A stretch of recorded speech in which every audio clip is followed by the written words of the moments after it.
तू जाएगा अकेला। आया है अकेला और तू जाएगा अकेला। कुटुंब कबीला सारा झूठा झमेला। आया है अकेला और तू जाएगा अकेला। आया है अकेला और तू जाएगा अकेला।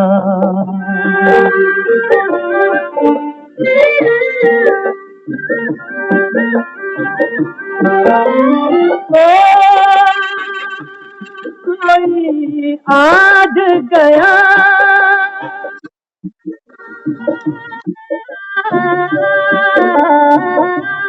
कोई काल गया,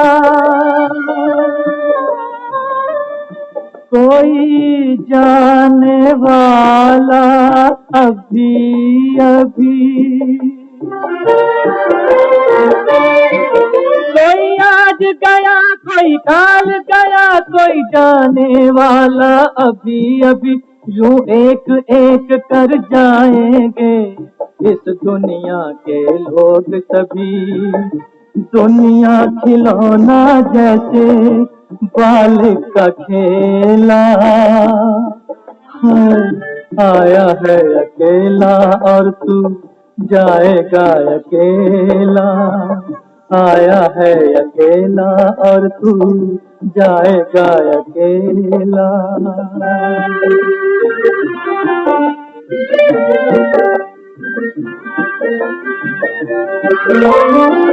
तू जो कहे कि मैं हूँ, झूठी है बात तेरी। वो ही बनाने वाला, वो ही मिटाने वाला। लाखों दिनों में अपने 2 दिन न भूलना। एक दिन वो आने वाला, एक दिन ये जाने वाला। जीवन बहेगा जैसे पानी का रेला। आया है अकेला और तू जाएगा अकेला। आया है अकेला और तू जाएगा अकेला। ओम शांति। ओम शांति दीदी। ओम शांति। तो कंफर्म है कि अकेले आए थे या लाए थे कोई साथ में? हाँ मीना दीदी, अकेले आए थे? जाना कैसे है? मुझे साथ ले चलना साथ। अकेले ही जाना है। मुझे ले चलना साथ में। अकेले ही आए थे, अकेले ही चल पड़ेंगे। इकट्ठे नहीं चलेंगे? इकट्ठे कहाँ चल सकते हैं? चलेंगे तो अकेले ही मिल जाएंगे वहाँ। हाँ देखो, बाबा हमको रोज रोज पक्का कराता है कि बच्चे मोह छोड़ो, संसार का मोह छोड़ो। आए भी अकेले और जाना भी अकेले। लेकिन कहने और सुनने से मोह नहीं छूट जाते, है ना? क्योंकि मोह हमने ऐसे पढ़े पढ़े भी तो नहीं है। किसी के साथ हम रहते हैं, आपसी प्यार बढ़ता है, झुकाव बढ़ता है, तो लगता है इसके बिना तो रहने का आनंद ही नहीं है जीवन। एक बार हम कहीं सुन रहे थे, एक वाइफ थी, उनके हस्बैंड गुजर गए।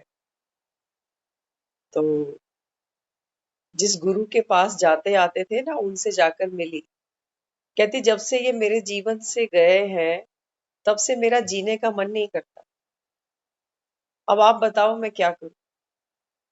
तो गुरु ने बोला, कितने साल हुए शादी के? तो बोली 60 साल।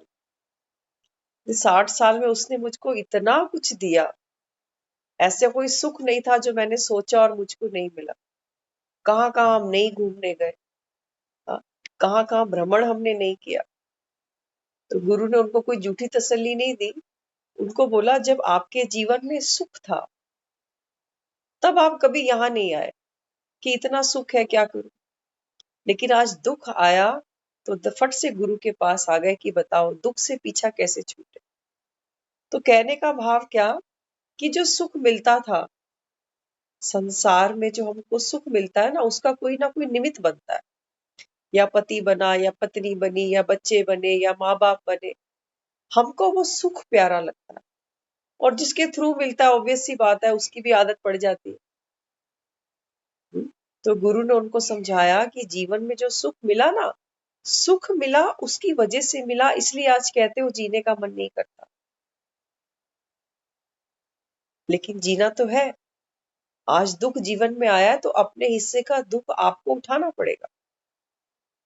जब सुख आपने 60 साल जीवन में निकाला तो दुख के क्षण सिक्के के दो पहलू है, दूसरा पहलू भी आपको स्वीकार करना ही पड़ेगा।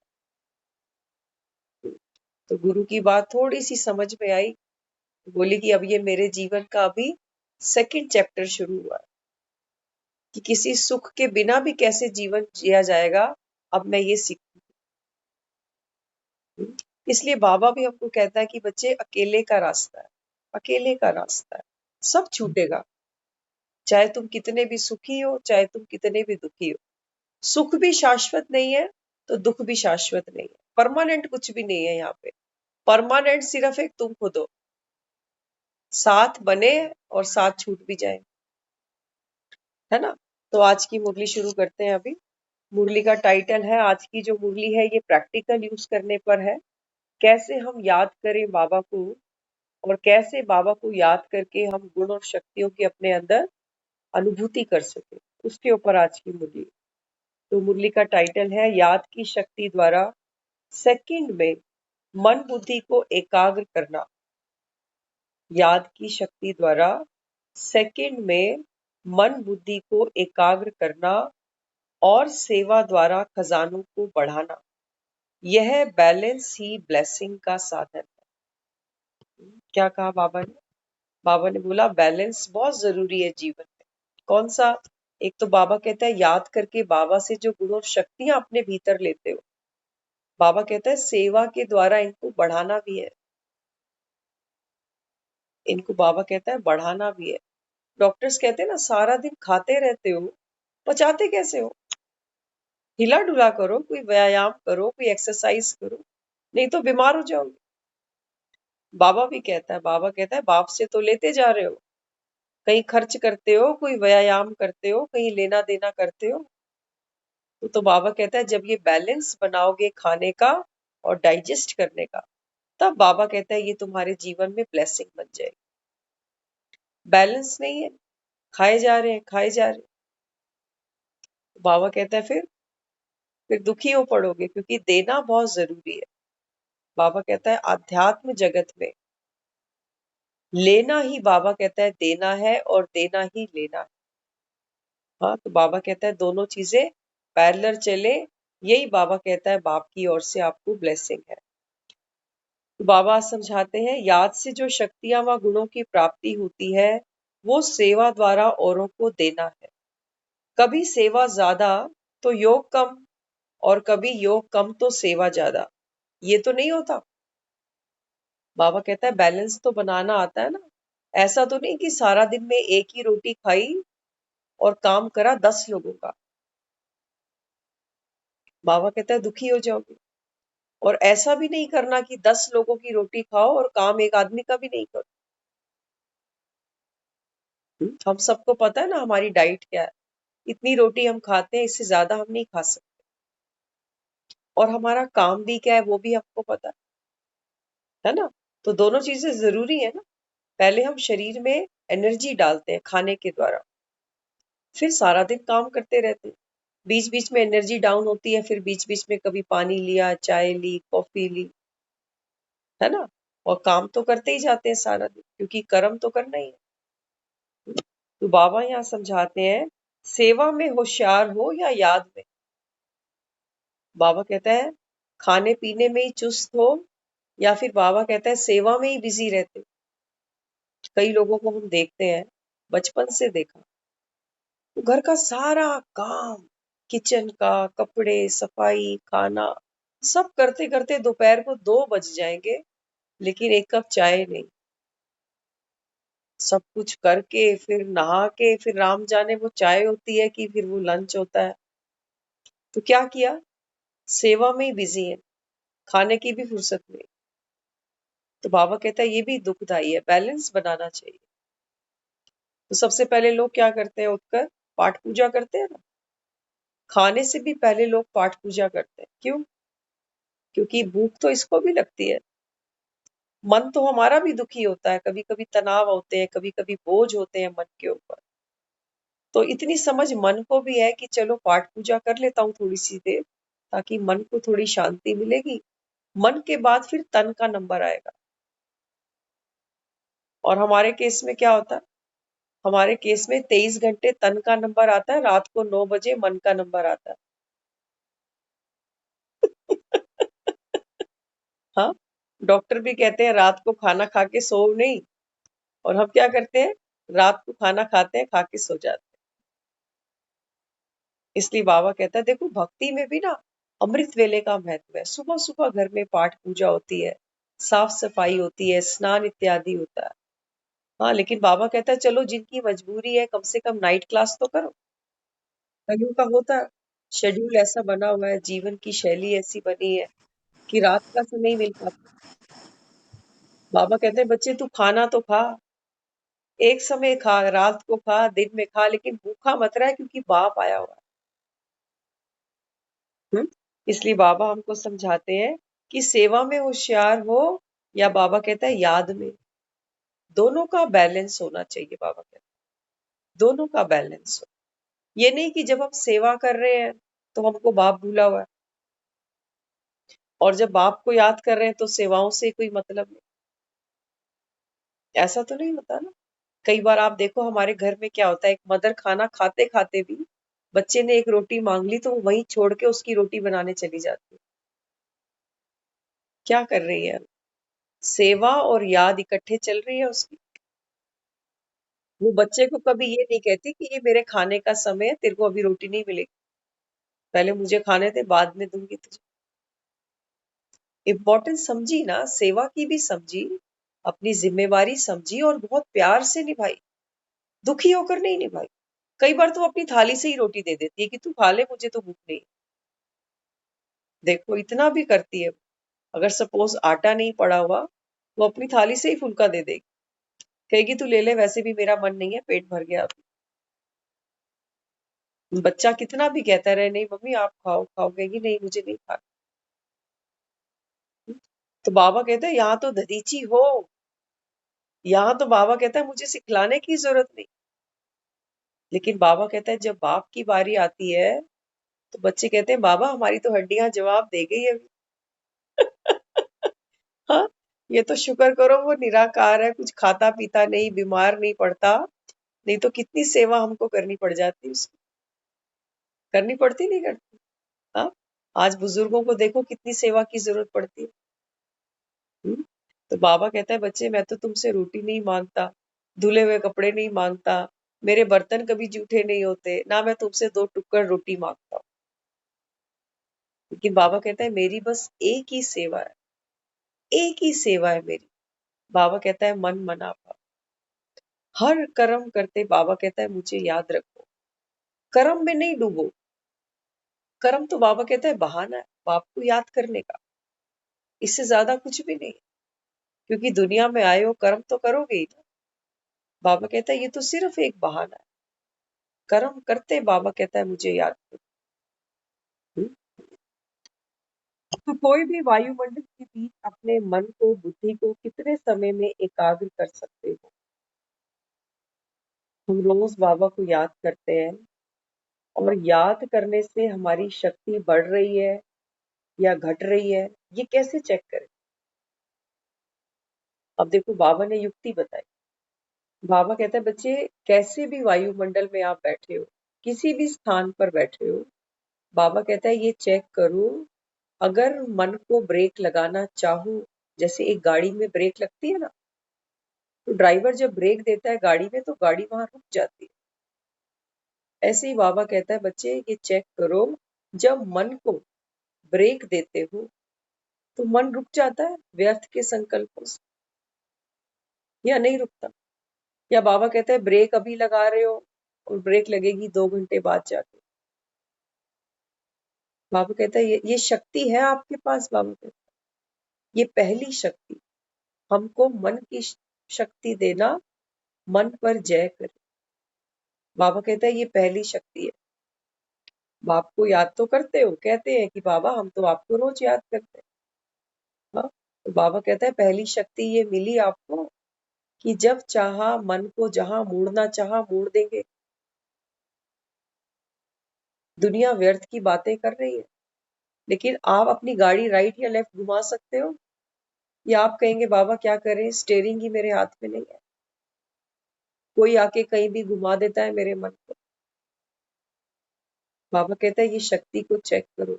अगर ये शक्ति आपके पास है तो बाबा कहता है फिर मेरी याद से बाबा कहता है आपको शक्ति मिल रही है, नहीं तो नहीं। भक्ति में ऐसी किसी शक्ति के बारे में हमने कभी नहीं सुना था। भक्ति की शक्ति हम यही मांगते थे, सोचते थे, मानते थे कि हम भगवान से जो भी इच्छा मनोकामना पूरी करेंगे वो हमारी पूरी कर देगा। ये हम सोचते थे भक्ति की शक्ति है। लेकिन ज्ञान की शक्ति क्या है? बाबा कहता है ये जो मन है ना, ये चंचल बालक, ये धृतराष्ट्र, बाबा कहता है ये तुम्हारे कंट्रोल में है। हाँ, तो बाबा कहता है इसको चेक करो, कितने समय में इसको एकाग्र कर सकते हो। सेकंड में करते हो या बाबा कहता है लंबा समय लगता है। कई बार तो इतना मन व्यर्थ चलता है कि 15-15 दिन कंट्रोल ही नहीं होती बात। कहते हैं वो बात भूल ही नहीं रही, क्योंकि मन वीक है ना, सुन नहीं रहा। जैसे आवारा पशु होता है ना, वो जंगल में घूमता जाता है। तो बाबा कहता है आप चेक करो। वह समय पर मालूम पड़ता है, परिस्थिति हलचल की हो, वायुमंडल तमोगुणी हो, माया अपने हिम्मत से अपना बनाने का प्रयत्न कर रही हो, ऐसे एक सेकंड में एकाग्र हो सकते हो। क्या कहा बाबा ने? बाबा कहता है सोचो आप रणभूमि में हो, दुश्मन आपके सामने खड़ा हुआ है, चारों ओर से बाबा कहता है आपके ऊपर वार हो रहा है, हमला हो रहा है। क्या ऐसी स्थिति में आप एकाग्र बुद्धि होकर दुश्मन पर निशाना साध सकते हो? निशाना कौन साधता है? जिसका व्यर्थ से बुद्धि हटेगी वही तो एकाग्र होगा ना। और रणभूमि में तो हर योद्धा यही करता है। अब बाबा कहते हैं तुम जिस वायुमंडल में बैठे हो, तमोगुणी आत्माओं के बीच बैठे हो, माया बाबा कहता है पल पल आप पर प्रभाव डालती है। क्या ऐसे बाबा कहता है वायुमंडल में आप एकाग्र बुद्धि होकर बाबा कहता है दुश्मन पर निशाना साध सकते हो? आपको समझ मिलती है कि सामने मेरे दुश्मन खड़े हैं? या बाबा कहता है माया के सामने सरेंडर हो जाते हो कि क्या करें? बाबा कहता है चेक करो, ये मालूम पड़ता है कि मैं दुश्मन के सामने खड़ा हूं। ये अभ्यास करते रहो तो समय पर शक्ति कार्य में लगा सकते हो। हर समय बाबा कहता है आपको ये प्रैक्टिस करनी पड़ेगी, क्योंकि जो योद्धा होते हैं ना, किसी ने तलवार चलानी सीखी, किसी ने निशाना सीखा। बाबा कहता है ऐसा नहीं होता कि सीख कर वो भूल जाए। बाबा कहता है वो रोज निरंतर अभ्यास करते हैं।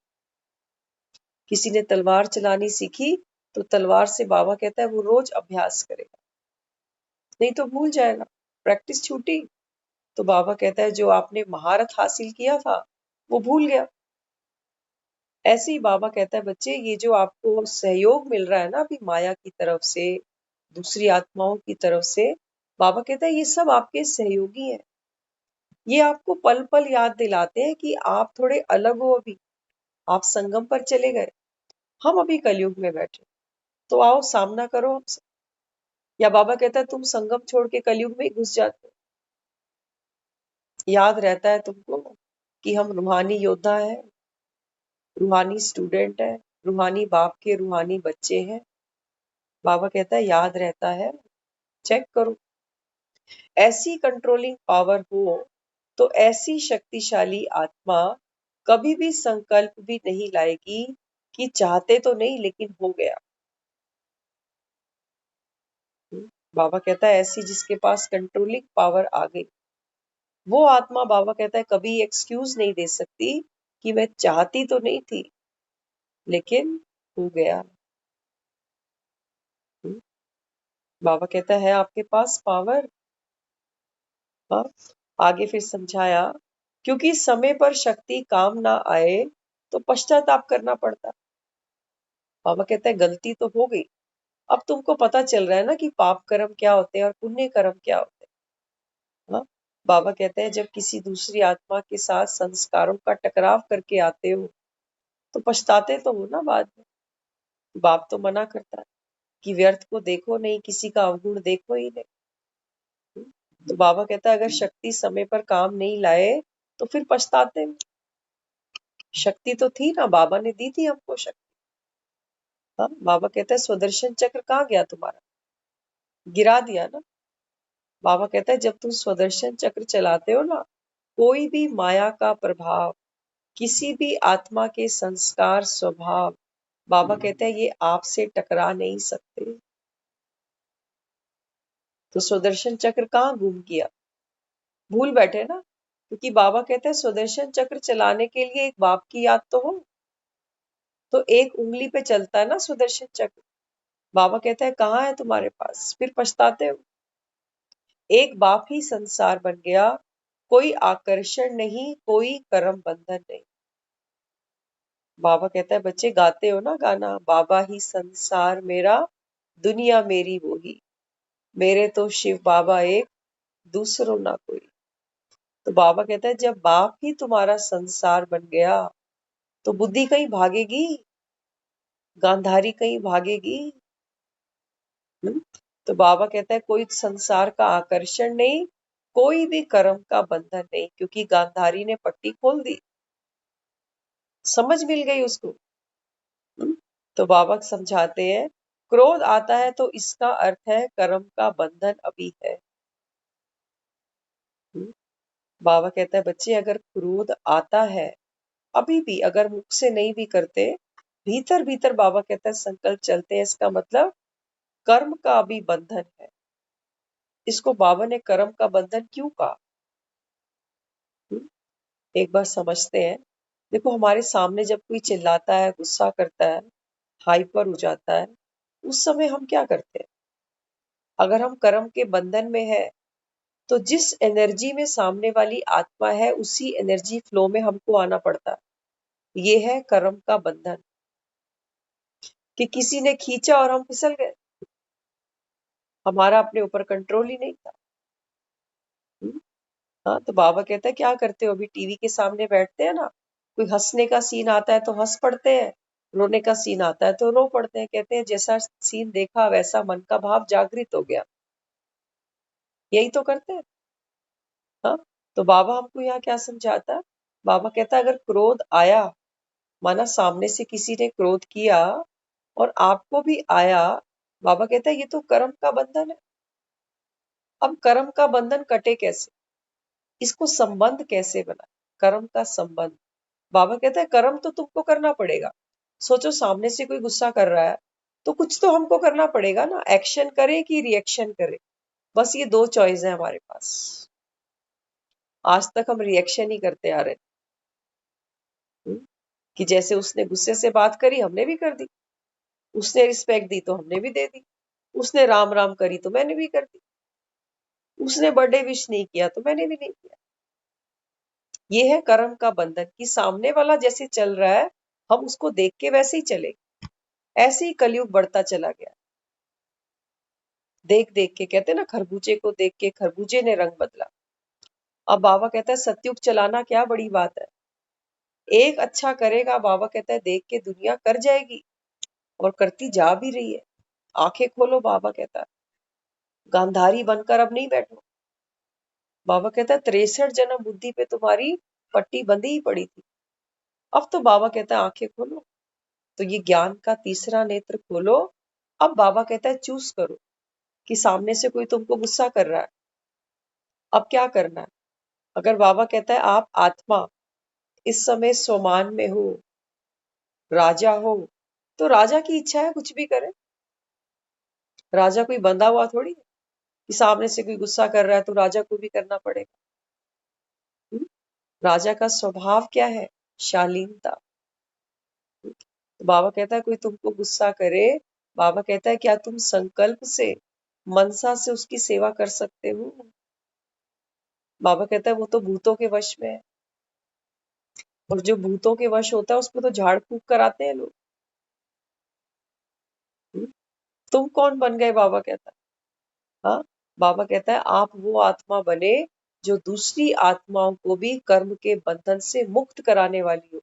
कहती हो ना सबको कि आओ तुमको मुक्ति, जीवन मुक्ति का वर्षा बाप से दिलाए।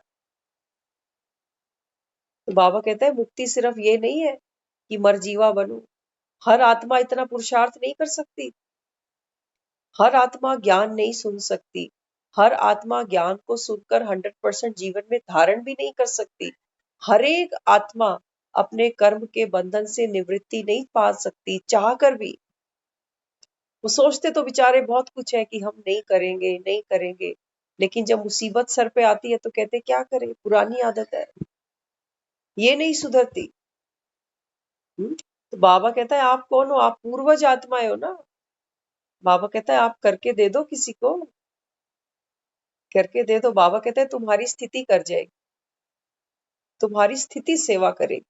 सामने से कोई गुस्सा कर रहा है, बाबा कहता है आप उसके अभाव प्रभाव में आए ही नहीं, सामने वाली आत्मा बोल बोल के शांत हो जाएगी। ये हुआ शांति का दान। इसको बाबा कहता है शांति का दान देना। और शांति सिर्फ ऐसी नहीं कि मुख से मैंने जवाब नहीं दिया। शांति माना वो आत्मा कुछ कुछ बोल रही है और मैं उसको सच्चे दिल से दुआ दे रही हूँ। ये है बाप की याद की शक्ति। दुनिया में किसी से आप ये बात करो ना, कहते हैं अरे यार छोड़ो, ये सब कहाँ होता है, कोई मुझे गालियां दे रहा है और मैं उसको दुआएं दूं। चूड़ियां थोड़ी पहनी मैंने, हम तो यही कहते थे कि आज तक हमने चूड़ियां पहनी नहीं, ना कभी पहने। बाबा कहते हैं मेरे प्यार की चूड़ी पहन ले, फायदे में रहोगे। बाबा कहता है अब तो मेरी सजनी बन गई ना। तो साजन कैसा है तेरा? शांत स्वरूप है। साजन को कभी गुस्सा नहीं आता और सजनी का यहाँ बीपी कंट्रोल नहीं होता। ये जोड़ी कैसे बनेगी, बाबा कहता। तो देखो दुनिया में लोग क्या करते हैं, बीपी की गोलियां खा रहे हैं, मरते दम तक खाएंगे। हाँ, लेकिन बाबा कहता है आत्मा तो संस्कार लेके चले। इसलिए बाबा हमको कहता है कि बच्चे जोड़ी मिलाओ। दुनिया में भी जब शादियां करते हैं ना, तो पहले लड़का लड़की की कुंडलियां मिलाते हैं, गुड़ मिलाते हैं कि हाँ पट जाएगी, निभ जाएगी बढ़िया। बाबा कहते हैं तुम्हारे पंडित तो कुंडलियां मिलाते हैं। बाबा कहता है मैं तो कुंडलियां बनाने आया हूँ। मेरे जैसी कुंडली बाबा कहता है तुम अपनी बना लो। तो बना रहा ना सेम टू सेम। कभी भी रियलाइज करना, जब हम ज्ञान में आते हैं ना, तो बाप का भी जन्म होता है और हम आत्माओं का भी जन्म होता है। एक ही दिन हमारी जन्म तिथि है। बाबा ने एक मुरली में बहुत सुंदर बताया था।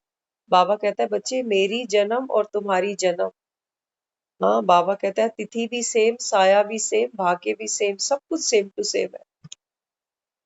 क्योंकि दुनिया में जब एक बेटा जन्मता है तो बाप का भी तो जन्म होता है, वो भी तो पहली बार बाप बना है। बाबा कहता है दुनिया में बाप और बेटों की हो सकता है डेट ऑफ बर्थ सेम हो, महीना भी सेम हो और डेट भी सेम हो, लेकिन ईयर सेम नहीं हो सकता। बाबा कहता है संगम पर मैंने करके दिखा दिया है। इसलिए बाबा कहता है बाप समान बनो, साजन और सजनी। बाबा कहता है बिल्कुल हम जोली। तो इसको बाबा कहता है बच्चे ये शक्ति है कर्म के बंधन को काटने की, ये है आपके पास। हाँ, तो बाबा कहता है अभिमान भी आता है कि मैं पुरुष हूं, मैं बड़ा हूं। मेरा समझने से ही क्रोध आता है। जब समझते हो ये क्यों किया, तब बाबा कहता है क्रोध बढ़ता है। अब बाबा देखो हमको और ज्यादा कर्म बंधन की गहराई समझा रहा है। एक छोटा सा एग्जाम्पल क्रोध का ही दिया बाबा ने। बाबा कहता है तुमको क्रोध आता क्यों है, क्यों आता है क्रोध? हाँ, तो बाबा ने समझाया ये भी अभिमान है। ये भी अभिमान है कि मैंने चूड़ियां नहीं पहनी हुई, हम भी कुछ है, हम उम्र में बड़े, ओहदे में बड़े, पैसे में बड़े, अकल में बड़े, एज में बड़े। हाँ, तो बाबा कहता है ये सब चीजें जब अभिमान बढ़ता है तो फिर बाबा कहता है क्रोध और बढ़ता है, ज्वाला और बढ़ती है कि मैं इतना बड़ा, और तो इसने मुझे आकर ऐसे बोल दिया। तो बाबा यहाँ कहता है, ये जो मेरा मेरा इकट्ठा करते जाते हो ना, मेरी उम्र, मेरा रिश्ता, मेरा अनुभव, मेरा ओहदा, बाबा कहता है ये सब क्या करता है, ये क्रोध में तेल का काम करता है। ये अभिमान बाबा कहता है। अब बाबा कहता है अभिमान को स्वमान में बदल दो। स्वमान में बदलोगे, बाबा कहता है ये तेल पानी बन जाएगा, शीतल छींटे। बाबा कहता है स्वमान दो अपने आप को कि मैं कौन हूं। मैं संगम युगी ब्राह्मण आत्मा हूँ, ज्ञानी आत्मा हूँ, योगी आत्मा हूँ। क्या योगी आत्मा गुस्सा करती अच्छी लगती है? कृष्ण के लिए कहते हैं ना योग योगेश्वर। कृष्ण को कोई देखा क्रोध करते हुए? दिखाया शिशुपाल 100 गालियां दे रहा है और उसने बोला कि 100 गालियों के बाद मैं सुदर्शन चक्र उठा लूंगा, बुराई का गला काटूंगा, शिशुपाल का नहीं। हम्म? बाबा कहता है बच्चे, जब दुनिया में तो शिशुपाल सारे ही, आज ढूंढने की जरूरत नहीं है, अपने आप सामने आते जाते। तो बाबा कहता है आपको क्या करना है?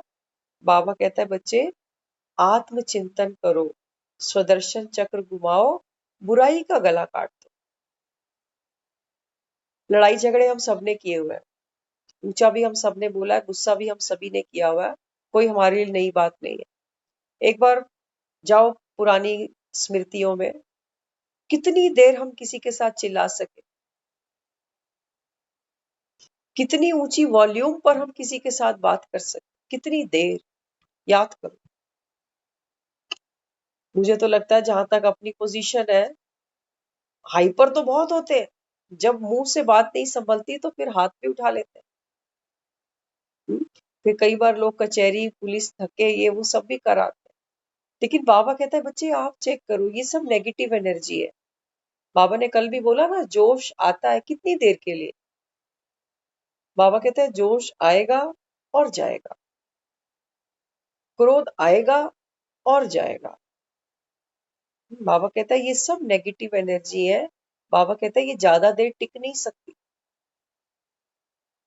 इसलिए बाबा कहता है बच्चे, नेगेटिव एनर्जी जब लेकर आते हो, यहाँ क्रिएट करते हो, तो आत्मा के अंदर जो इसकी ओरिजिनल शक्तियां हैं, वो सब बाबा कहता है खर्च हो जाती है, वो बचती नहीं है। गुस्सा करने के लिए भी तो ताकत चाहिए। एक बीमार को उठाओ जिसने 20 दिन से कुछ खाया नहीं, उसको बोलो चिल्ला के दिखाए किसी पे, चिल्ला सकता? शरीर में उसके जान नहीं, बैठने उठने की उसके अंदर ताकत नहीं। तो बाबा कहता है जैसे चीका चिल्ली करने के लिए तुमको शरीर में ताकत चाहिए ना, ऐसे बाबा कहता है आत्मा के अंदर भी जब बल होता है, तब बाबा कहता है ये नेगेटिव एनर्जीज को यूज कर जाती है, लेकिन यूज करके दुखी ही होती है। अच्छा थोड़ी लगता। घर में किसी से कोई बात हो जाए, कोई तनाव हो जाए, सारा दिन मूड अपसेट रहता है। अगला बात करके चला गया, घर में भी सोचे जा रहे हैं उसके बारे में। 4 लोगों को फोन करके भी सुना देंगे, कहेंगे मूड खराब है, आज कुछ खाना बनाने का मन नहीं है, खाने का भी मन नहीं है। करते नहीं करते। एक नेगेटिव एनर्जी, जैसे होता ना किसी ने बम फेंका, और बम फेंकने के बाद जो धुआं होगा, उस धुएं में हमको ही तो बैठना पड़ेगा। इसलिए बाबा कहता है बच्चे, ये नेगेटिव एनर्जीज है, इनको पहचान लो। तो गंधारी बन के नहीं बैठो, पट्टी खोलो। तुमको पता चलना चाहिए कि बीमारी क्या है, तब बाबा कहता है तुम इसका निदान करोगे ना।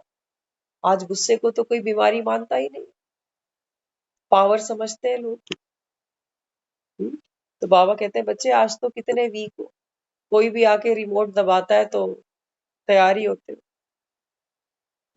चैनल लगने में देरी नहीं करता। सोचो, कई बार होता है ना, हम रिमोट प्रेस करते हैं टीवी पे, तो स्क्रीन पर आता है नो सिग्नल। हम बार बार कभी रिमोट को धक्के मारेंगे, कभी कुछ करेंगे, लेकिन वो कह रहा है no signal, no signal, no signal. हार के हम रिमोट ही रख देते हैं। बाबा कहते हैं क्या ये ताकत तुम्हारे में है? कोई बार बार आए, बटन दबाए, कर गुस्सा, कर गुस्सा, कर गुस्सा, आप बोलो नो सिग्नल, मैं रिसीव ही नहीं कर रहा, नो सिग्नल। बाबा कहता है वो रिमोट रख के चला जाएगा। है बाबा कहता है आप में ये ताकत क्या रिसीव करना है। बाबा कहता है बाप से कनेक्ट रहो। दूसरों से कनेक्ट होके क्यों बाबा कहता है अपनी एनर्जी को डिप्लीट करते हैं। लेकिन दुनिया से कनेक्ट होने में तो हमको देर ही नहीं लगती, क्योंकि देह के भान में है ना। कोई हंसता हुआ आता है तो हंस भी पड़ते हैं, करते हैं नहीं करते। दूसरों के तो हम सिग्नल ऐसे कैच कर लेते हैं बिना प्रैक्टिस के। लेकिन बाबा से जब हमको पावर लेनी होती है, अभी आपसे पूछेंगे, अभी आ रही है आप सबकी बारी एक एक करके। तो बाबा आगे कहते हैं बच्चे सेवा के साथी है, ना कि मेरे का अधिकार है। अगर मेरा नहीं तो क्रोध भी नहीं आएगा, ये मेरापन ही बोझ है।